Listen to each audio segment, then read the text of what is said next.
A North Shore town is flipping the script on hiring for its police and fire department, and they're doing it one recruit at a time. That's right. The traditionally white police force has seen a drastic shift in its composition. NBC 10's Oscar Margain explains how and why, all from Swampscott. In the police department in the town of Swampscott, Massachusetts. 7 police recruits and 2 firefighters joining the ranks of Swampscott's first responders.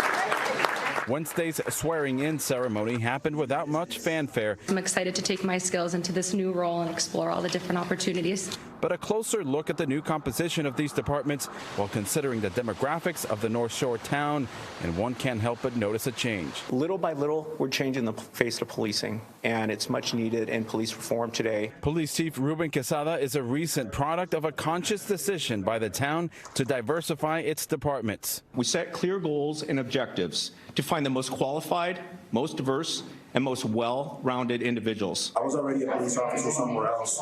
Coming over here was because of Chief Quesada's vision. Prior to Quesada's hiring last year, the police department was comprised of 31 white male police officers and only 1 female, with no other ethnicity represented.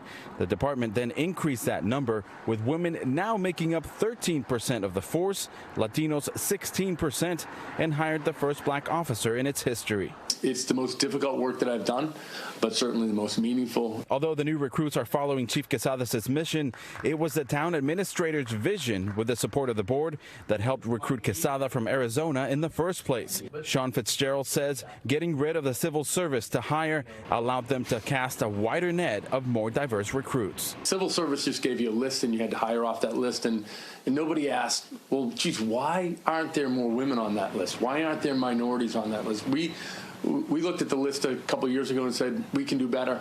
We're looking to diversify.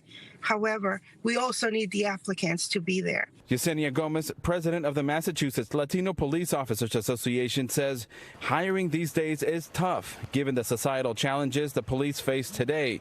She also sees this time as an opportunity for departments to branch out. Having someone in the police department that understands that and comes from the same background educates both sides. The officer will educate the community as to, we're not all painted by the same brush, and vice versa. And rather than having first responders look like the townspeople, Swampscott sees greater value in diversity of thought, language, and culture. Reporting in Swampscott, Oscar Margain, NBC 10 Boston.